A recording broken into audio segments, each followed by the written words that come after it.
Assalamualaikum warahmatullahi wabarakatuh.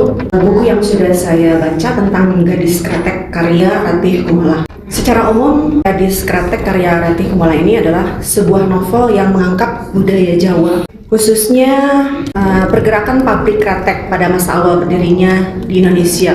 Novel ini masuk dalam 10 besar penerima penghargaan tahun 2012.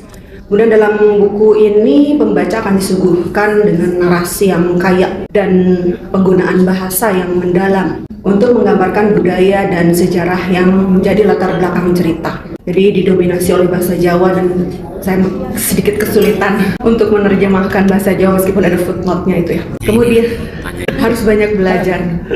Ya, kemudian ditayangkan juga ini novel ini di Netflix ya sebagai serial original pertama di Indonesia. Secara khusus penggunaan buku Gadis Kretek ini mencakup memahami latar belakang sejarah budaya Jawa, kemudian menganalisis narasi dan penggunaan bahasa dalam novel untuk memahami pesan yang ingin disampaikan oleh penulis. Kemudian menyimak adaptasi novel ini ke dalam bentuk serial web di Netflix untuk mendapatkan perspektif tambahan tentang cerita dan karakter. Dengan memahami konteks sejarah dan budaya yang diangkat dalam novel ini, pembaca akan menikmati dan memahami pesan yang ingin disampaikan oleh Ratih Kumala melalui karyanya. Namun perlu diperhatikan bahwa ada kata-kata ini meskipun bisa direkomendasikan oleh untuk peserta didik jenjang SMA atau SMK atau MAK atau remaja akhir, meskipun terdapat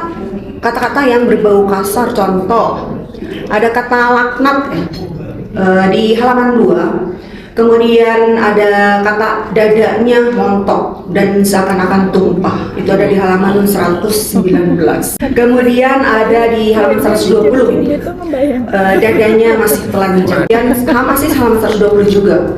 Malam setelah mereka bercinta, lanjutkan dadanya masih telanjang. Kemudian ada di halaman 121, meremas lembut payudara. Nah itu untuk remaja akhir. Kenapa? Meskipun itu hanya sedikit sih, jadi cocok untuk anak SMA yang remaja akhir itu, tetapi perlu pendampingan dari guru saja, karena tidak banyak